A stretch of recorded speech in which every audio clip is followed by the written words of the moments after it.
सध्या मुली आणि महिला यांच्या संरक्षणाचा प्रश्न गंभीर बनत चाललाय। शिक्षण, नोकरी अथवा व्यवसाय किंवा फिरण्यासाठी आपण बाहेर निघालो तरी आपण आपल्या घरी सुरक्षितरित्या परततो की नाही याची काळजी असते।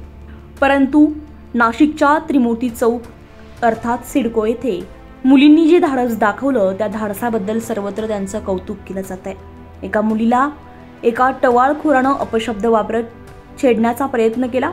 नाशिकच्या त्रिमूर्ती चौक सिडको येथे ही घटना घडली होती।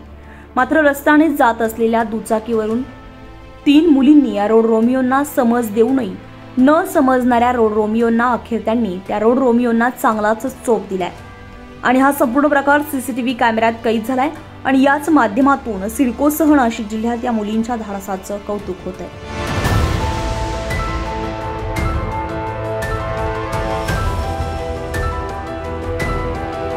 न्यूज पोलखोलसाठी नासिर पठाण, नाशिक।